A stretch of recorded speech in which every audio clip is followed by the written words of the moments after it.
দখলদার ইসরায়েলি বাহিনী এবং ইরান ফিলিস্তিন যুদ্ধ চলছে। আমাদের হাতে এসেছে ভয়ঙ্কর সব আপডেট আন্তর্জাতিক সংবাদ। শুরুতেই সংবাদ শিরোনাম। ইসরায়েলে ক্ষেপণাস্ত্র হামলা।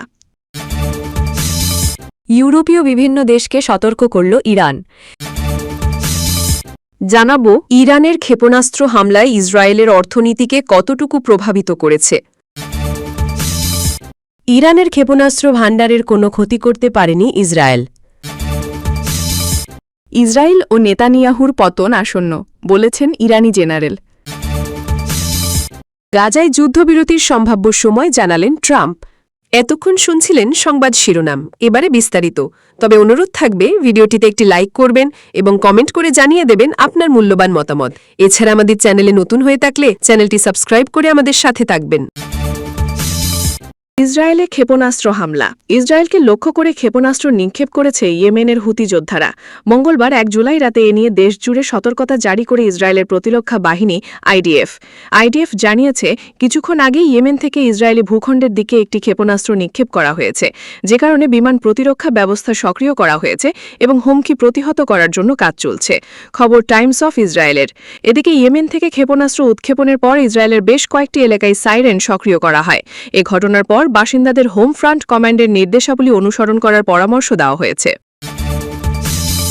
গাজায় যুদ্ধবিরতির সম্ভাব্য সময় জানালেন ট্রাম্প। যুক্তরাষ্ট্র আগামী সপ্তাহের যে কোনো সময় গাজায় যুদ্ধবিরতি কার্যকরের জন্য জোর প্রচেষ্টা চালাচ্ছে বলে জানিয়েছেন মার্কিন প্রেসিডেন্ট ডোনাল্ড ট্রাম্প।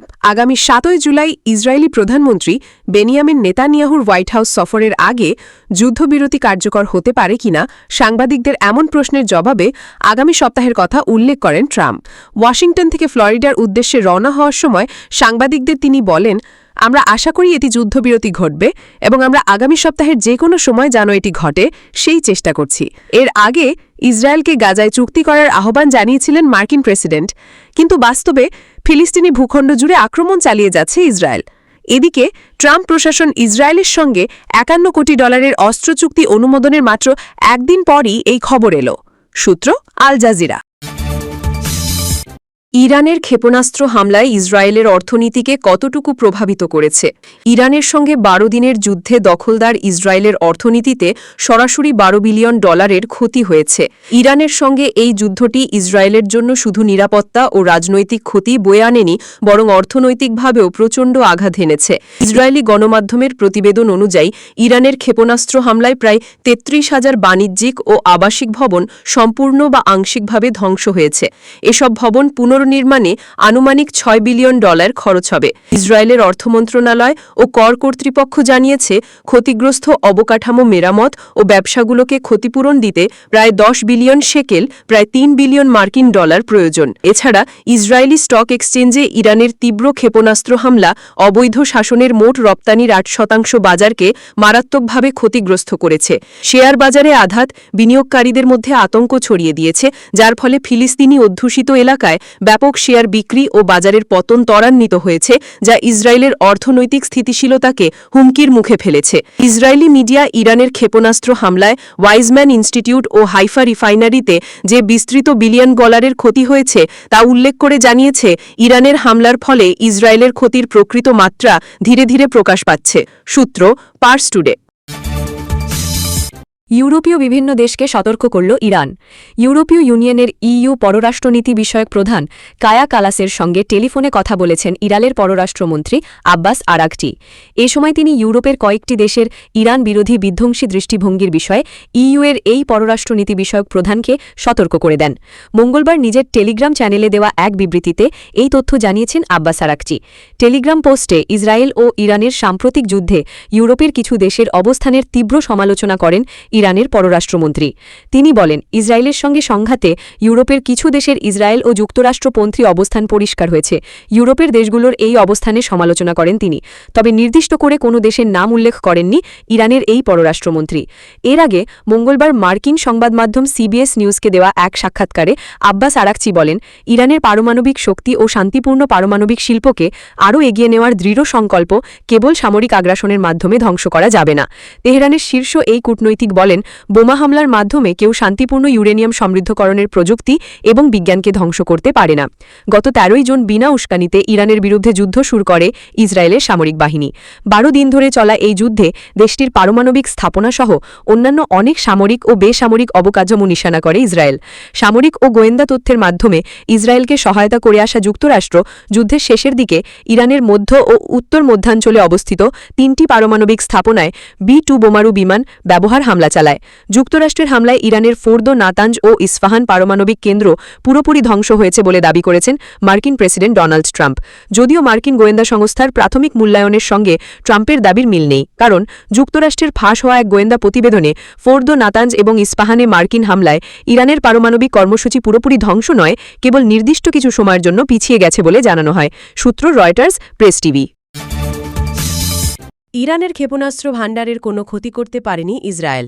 ইসরায়েলকে মোকাবিলায় ইরানের ক্ষেপণাস্ত্র ভাণ্ডার এখনও অটুট রয়েছে বলে জানিয়েছেন ইরানের বিপ্লবী গার্ড বাহিনীর সিনিয়র উপদেষ্টা ব্রিগেডিয়ার জেনারেল আহমদ ওয়াহিদি। মঙ্গলবার ১ জুলাই মেহের নিউজের এক প্রতিবেদনে এই তথ্য জানানো হয়েছে। জেনারেল আহমদ ওয়াহিদি বলেন, ইসরায়েলের জবাব দিতে ইরানের ক্ষেপণাস্ত্র শক্তি চমৎকার অবস্থায় রয়েছে। ইসরায়েল ক্ষেপণাস্ত্র ভাণ্ডারের কোনো ক্ষতি করতে পারেনি। ইরানের সশস্ত্র বাহিনী ইসরায়েলের জবাব দিতে ব্যাপক প্রস্তুতি নিয়েছে। সর্বোচ্চ শক্তি দিয়ে শত্রুদের নিষ্ঠুর জবাব দিতে প্রস্তুত বলেও জানান তিনি। এদিকে ইরানের প্রতিরক্ষা বিষয়ক সংবাদ মাধ্যম দেফা প্রেস জানিয়েছে, ক্ষেপণাস্ত্র ও ড্রোন হামলায় ইসরায়েলে কমপক্ষে ৩১,০০০ ভবন ও ৪,০০০ যানবাহন সম্পূর্ণ ধ্বংস বা গুরুতরভাবে ক্ষতিগ্রস্ত হয়েছে। রাশিয়ার বার্তা সংস্থা তাসকে উদ্ধৃত করে প্রতিবেদনে বলা হয়েছে, এই ক্ষতি প্রমাণ করে চলমান সংঘাতে ইরানের ক্ষেপণাস্ত্র হামলা ইসরায়েলে অভাবনীয় ও অপূরণীয় ধ্বংস এনেছে। উল্লেখ্য, ১৩ জুন ইসরায়েল প্রথম ইরানের বিরুদ্ধে আগ্রাসী হামলা শুরু করে। টানা ১২ দিন ধরে ইসরায়েল ইরানের সামরিক ঘাঁটি, পারমাণবিক স্থাপনা ও আবাসিক এলাকায় বোমা হামলা চালায়। এর জবাবে ইরানও ব্যাপক প্রতিক্রিয়া দেখায়। এরই ধারাবাহিকতায় গত ২২ জুন যুক্তরাষ্ট্র ইরানের ৩টি গুরুত্বপূর্ণ পারমাণবিক স্থাপনায় নতাঞ্জ, ফোর্দো ও ইস্পাহানে সামরিক হামলা চালায়। এই হামলার প্রতিক্রিয়ায় ইরানি সামরিক বাহিনীও মার্কিন ঘাঁটিতে পাল্টা হামলা চালায়। দেফা প্রেস বলছে, ইসলামিক রেভলিউশনারি গার্ডস কর্পসের অ্যারোস্পেস ফোর্স অপারেশন ট্রু প্রমিজের আওতায় ইসরায়েলি ভূখণ্ড লক্ষ্য করে ২২টি ধারাবাহিক ক্ষেপণাস্ত্র হামলা চালায়। এতে দখলদার অঞ্চলের একাধিক শহরে ব্যাপক ক্ষতিগ্রস্ত হয়। ইসরায়েল ও নেতানিয়াহুর পতন আসন্ন, বলেছেন ইরানি জেনারেল। ইহুদিবাদী সরকার ইসরায়েল এবং তার প্রধানমন্ত্রী বেনিয়ামিন নেতানিয়াহু পতন আসন্ন বলে মন্তব্য করেছেন জ্যেষ্ঠ একজন ইরানি জেনারেল। আরেকটি ভুল ইসরায়েলের সব স্বার্থ এবং ঘাঁটিগুলোকে আরও গুরুতর বিপদের মুখোমুখি করবে বলেও সতর্ক করেন তিনি। ইরানের আধা সরকারি সংবাদ সংস্থা তাসনিম মঙ্গলবার ১ জুলাই এক প্রতিবেদনে এ খবর জানিয়েছে। সোমবার ৩০ জুন তেহরানে ইরানের সশস্ত্র বাহিনীর প্রয়াত chief of staff lieutenant general Mohammad Hossein বাকিরের শ্রোণীতে আয়োজিত এক অনুষ্ঠানে এই সতর্ক বার্তা দেন major general Yahya Rahim Safavi. তিনি বলেন, ইরানের বিরুদ্ধে সাম্প্রতিক সামরিক আগ্রাসনে বড় শয়তান এবং ছোট শয়তান যুক্তরাষ্ট্র এবং ইসরায়েল তাদের লক্ষ্য অর্জনে ব্যর্থ হয়েছে।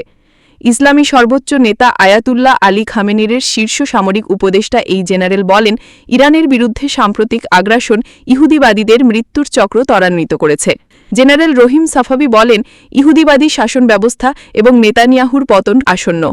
তিনি আরও বলেন, যুদ্ধবিরতির ফলে সংঘাত বন্ধ হয়ে গেলেও শত্রু এবং তাদের স্বার্থ, কাঠামো, ঘাঁটি এবং অঞ্চল জুড়ে বাহিনী সম্পর্কে ভালো জ্ঞান রয়েছে ইরানের। আর কোনো ভুল করলে তাদের ইসরায়েলের সব স্বার্থ এবং ঘাঁটি আরও বড় হুমকির সম্মুখীন হবে, কারণ ইরান আরও তীব্রতার সাথে প্রতিক্রিয়া জানাবে বলেও সতর্ক করেন major general Yahya Rahim Safavi. সূত্র তাসনিম নিউজ এজেন্সি।